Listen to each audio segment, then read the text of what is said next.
สบายดีและสวัสดีตอนเช้าพ่อแม่พี่น้องฝั่งลาวฝั่งไทยและทั้งต่างประเทศตื่นมาตอนเช้ากะรู้สึกสดชื่นเลยพี่น้องเพราะว่ามีลมเย็นๆพัดมาเนาะยามเช้าบัดเที่ยงไปแล้วอากาศร้อนเลยพี่น้องหาซนอยู่ตามห่มคอและไข่แน่อยู่บ้านเสาสุกนะอากาศร้อนเอาอยู่ในเฮือนบ่ได้เลยเนาะอากาศสูงฮอต40องศาพี่น้องช่วงนี้อยู่บ้านเสาสุกมื้อนี้กะเป็นวันที่1 เมษายนเนาะพี่น้องเริ่มต้นเข้าเดือนสงกรานต์แล้วอีกประมาณ10 วันนิดๆกะสิฮอดสงกรานต์แล้วเนาะพี่น้อง FC กะได้พากันกลับบ้านไปยามครอบยามครัวอยู่บ่เนาะบ้านเสาสุกดอกสะคามกำลังบานพร้อมสงกรานต์เลยพี่น้องดอกสะคามคล้ายๆดอกคูณเลยดอกเหลืองๆคือดอกคูณนี่แหละดอกคูณก็เริ่มบานหลายแล้วเนาะพี่น้องฮอดเดือนสงกรานต์แล้วก็หลายคนก็พากันแบบตื่นเต้นแหละเนาะพี่น้องแต่ละปีแต่ว่าปีนี้ก็บ่ฮู้ว่าสิตื่นเต้นคือเก่าบ่เพราะว่าน้ำมันขึ้นหลายเมื่อคืนนี่อยู่ฝั่งลาวเฮาก็ได้ปรับน้ำมันขึ้น4 บาทพี่น้องน้ำมันปรับขึ้นบัดปรับลงหันได้บ่บาทหนึ่ง หรือว่า50 สตางค์นี่แหละบัดปรับลงพี่น้องช่วงนี้นะน้ำมันบ้านเสาสุกถือว่าแพงหลายโหดหลายพี่น้องช่วงนี้เดี๋ยวเสาสุกคูณเลทเงินให้เบิ่งเนาะพี่น้องตอนนี้เนาะเสาสุกสิมาครัวปลานิ่นพี่น้องตัวเกี่ยวนุ่งน้อยเพิ่นใส่มองได้หลายตัวเมื่อวานนี้เนาะตอนแรงพอดีค่ำเพิ่นครัวเข้าตู้ไว้แต่ว่ายังบ่ทันแล้วปานใดพี่น้องเสาสุกก็เลยสิมาครัวหั่นเอาไว้แบบทอดได้ขนาดแล้วก็แกงได้มื้อเช้านี้น้องน้อยไปยามมันเบ็ดพี่น้องได้เอี้ยนพี่น้องนี่ตัวใหญ่เติบพอดีแม่ว่ากินอิ่มตัวซ้ำนี่ยังไม่ได้ตายบ่นี่เด้พี่น้องยังไม่ได้ตายเนาะนี่ตัวซ้ำนี้แม่ว่าเพิ่นกินได้2 คาบพุ่นแหละพี่น้องเอาไปอ้อมใส่ข้าวโพดบ่หรือว่าแกงบ่หั่นน่ะนี่เอียนน้องเฮาช่วงนี้ก็หากินตามหนองสะเฮากับพ่อได้กินเนาะพี่น้องพ่อได้ลดค่าใช้จ่ายไปแน่เนาะถ้าไปซื้อแต่ตลาดก็โอ้ยพี่น้องเอ้ยอีหยังก็ขึ้นตามราคาน้ำมันหั่นแหละช่วงนี้เราสู้กับชิมาเซาะเก็ดพี่น้องปลานินเฮากระโตแบบพอดีกินเลยได้พี่น้องนี่ปิ้งตัวหนึ่งก็ถือว่าอิ่มซะสุกตัวซ้ำนี่ถ้าว่าตัวซ้ำนี้กินฮอนบ่เบิด เพราะว่าเคยประหยัดเคยกินแบบน้อยๆกับข้าวแล้วก็ลึงมาเลยตั้งแต่สมัยยังน้อยนะพี่น้อง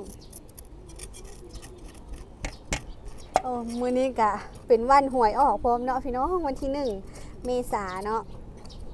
เสาสุกะยังขายลอตเตอรี่คือเก่าเด้อฝากไปติดตามเด้อพี่น้องอยู่ทาง Facebook สาวสุกเซโนเนาะตอนนี้ก็ยังขายบ่ทันเบิดเลยยังอยู่ประมาณ20สุดนี่แหละพี่น้องฝากไปอุดหนุนสาวสุกนี่เด้อมาเอาโซกเอาเฮงน้ำกันเนาะเอาโซกเอาเฮงน้ำแม่ม่านเพิ่นว่า บางเทื่อโซก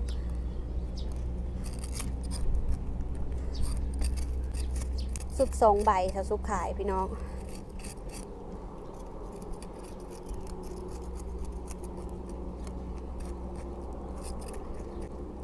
จังใดกะขอให้ขายเบิดเนาะพี่น้องถ้าว่าขายโบเบิดนี่กะซาวสุดนะกะ40 ใบ40 ใบกะโห 4,000 กว่าบาทเลยพอดีสาวสุกเจ๊งเลยเนาะพี่น้อง ถ้าว่ามันมีตัวที่ว่ามีรางวัลอยู่ก็น่าสิได้ทุนคืนเนาะรางวัลเลขท้าย2 ตัวแบบสิถ้าว่าถือตัวยิ่งใหญ่ขึ้นไปก็โอ้มันก็โซกแล้วเนาะพี่น้องFC พากันฟันดีอยู่บ่เมื่อคืน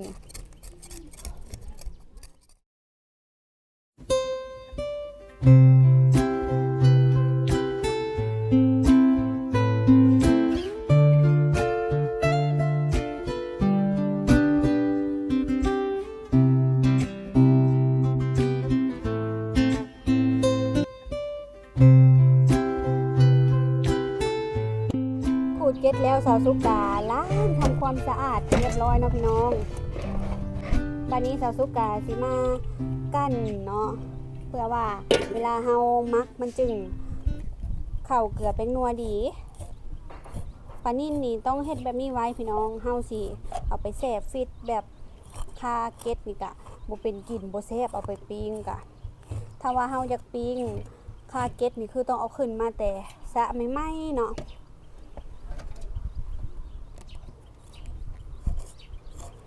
อยู่บ้านสาวสุขของพี่น้องซ้ำสิฟังเสียงนกฮ้องช่วงนี้นกรู้สึกว่าหลายมันสิฮอดยามบางไห้สุกบางไห้อยู่ต้นหน้าบ้านนี่ก็มีต้นหนึ่งมันสิมีนกปากเหลืองๆค่ะบ่ฮู้ว่านกหยังสาวสุขก็บ่ซื่อบ่เป็นเนาะคล้ายๆนกเอี้ยงบ่มากินเต็มต้นเลยกับอยู่ห่มต้นคอนี่ก็มีต้นหนึ่ง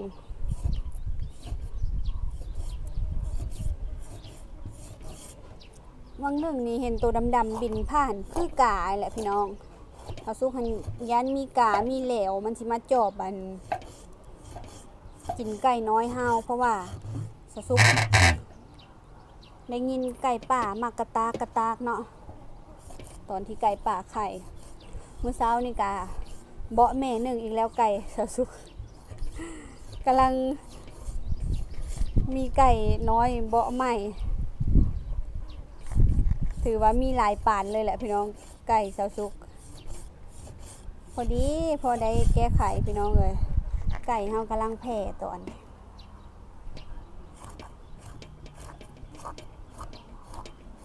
แต่ว่าสิบ่ไหวห้ำเนาะห้ำแพงหงสีเฮาก็ยังบ่ทันได้แปลงค่ะนะพี่น้องมันบ่ได้สีดนแล้วมันมีปัญหาแน่เราต้องได้หาคนมาแปลงก่อนว่าต้องเปลี่ยนอย่างมันเนาะ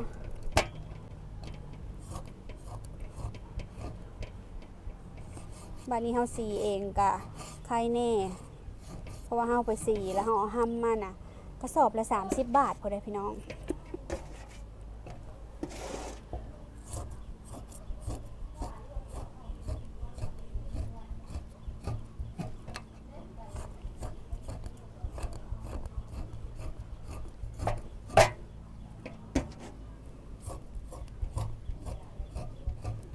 เรียบร้อยพี่น้องกันโบยากง่ายๆเนาะคะแนนมิดเข่าจุดตวดเลยเดี๋ยววันนี้เขาซุกกะชิมาเกือบเป็นนัวเนาะเขาซุกต่ำกระเทียมไว้พี่น้องนี่เดกระเทียมไทยต่ำคากาบเลยหอมเลยกระเทียมไทยหัวน้อยมีเอามาให้เอากระชิใส่ผงนัวเนาะ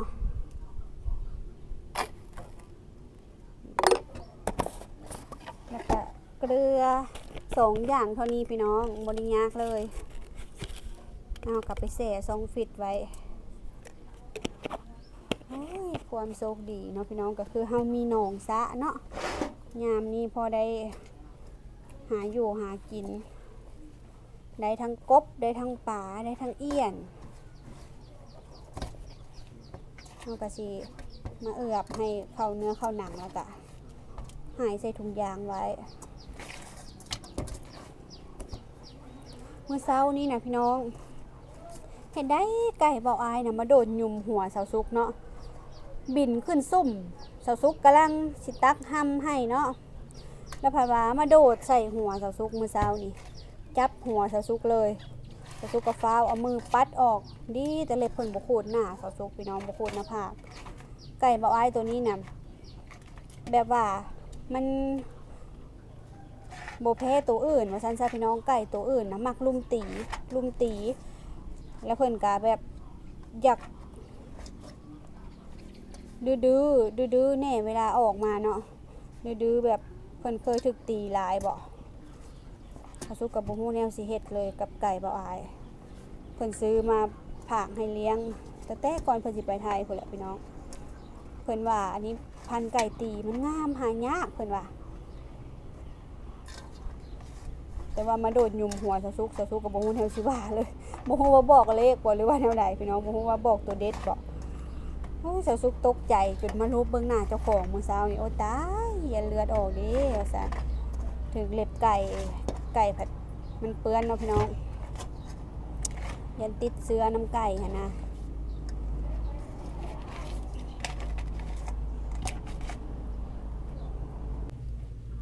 ปลานิ่นนี่เห็นกระเจ้ามักเอาไปตำปิ้งสมุนไพรเป็นตะแซ่บเลยพี่น้องตำแบบตะไคร้แล้วก็หรือว่าผักหอมป้อมนะพี่น้องหอมๆนะตำแล้วใส่พริกไทยแล้วก็มันยัดใส่ท้องป่านี่แหละแล้วก็แนบปิ้งหอมๆเนาะกระซุกก็ยังบ่ทันลองเฮ็ดลองเบิ่ง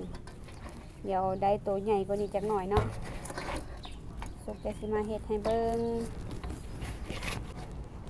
ตอนเช้ามื้อนี้พี่น้องลมพัดเย็นคักบ่เผื่อตอนสวยไปเด้เนาะบางเทื่อลมสงัดเอาที่เจ้าซุกค่อยๆจับปลานิ่นนี่ย้อนว่าขี้เพิ่นแหลมพี่น้องเนี่ยเพิ่นปักมือนี่หายใส่ถุงไว้เลย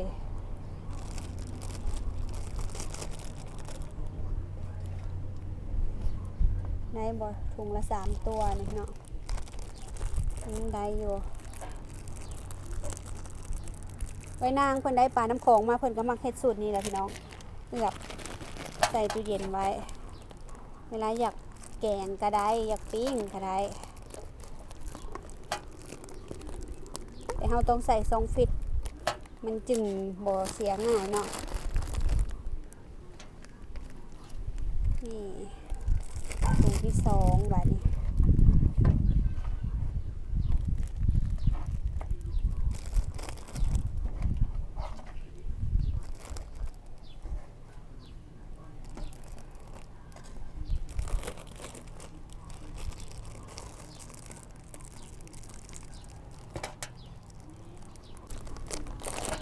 กบเมื่อคืนนี้กะแจ่วเซฟเลยพี่น้องน้องน้อยคนใดเมื่อวานนี่ตัวหนึ่งพอดีจะซุกจี้หัวพกบัวจี้มังเฟสแจ่วหอมแม่ว่าก็จะกินกับข้าวสวยใครแต่ว่าแม่ว่ามากินกบมากินเอียดมากินป่าพี่น้องกินซีนบ่ได้เดี๋ยวส่วงนี้มีแต่ลองกินเป็ดเมื่อนั้นแหละจะซุกใส่อ้อมผับอะไรพี่น้องแบบเพิ่นงดซีนโอ้โดนเติบแล้วเนาะก็เลยลองให้เพิ่นกินเป็ดแต่ว่าไก่นี่แม่ว่าเพิ่นว่าบ่อยากกินเป็ดนี่ลองกินเบิ่งก่อนแต่ก็เป็ดนี่บ่แพ้ซ้ำไก่เพิ่นว่าเนาะบาดแผลแม่ว่าก็ถือว่าแห้งหลายแล้วเด้อพี่น้องตอนนี้เนาะล้างบาดแผลทุกมื้อคือเก่าเวลาหย่างออกไปนอกบ้านมานี่พี่น้องได้3ถุงทั้งเบิดถุงละ3ตัวพอดี9ตัวเอากะเอาออกไปเฮ็ดกินเพื่อละถุงประมาณนี้เลยเนาะพี่น้องมือนี้กะมามักป่าไว้มือนี้กะกำลัง1ป่าพี่น้อง1ป่าส้มนี่แหละป่าที่ตัวเกี๊ยวน้องน้อยเพิ่นได้รอบก่อนก็เฮ็ดส้มกันไว้แล้วก็เวลาเฮาอยากกินเฮาก็เอามานึ่งหรือว่าเอามาหนีบใบตองแล้วก็ปิ้งมันจึงบ่ติดกระแตะโซนแล้วก็พักตำแจ่วพี่น้องช่วงนี้ผักอีโฮมกำลังป่งยอดพอได้กินป่งยอดใหม่ๆนี่แซ่บจังหน่อยผลห้ำมาแล้วก็บ่เป็นกินแล้วพี่น้องผักอีโฮมได้กินแต่ช่วงเพิ่นเป็นใหม่ๆรอบแรก2รอบนี่แหละแล้วก็แล้วเลยกับเพิ่นจะแก่ไว้แม่ว่าเพิ่นแม่นเมื่อวานนี่ก็เริ่มแก่แล้วเนาะสำหรับคลิปนี้สาวซุกขอตัวลาไปก่อนเด้อพี่น้องฝากเป็นกำลังใจกดไลค์กดแชร์และบ่ข้ามโฆษณาเด้อให้สาวซุกมีกำลังใจเฮ็ดคลิปต่อไปสบายดีบ๊ายบาย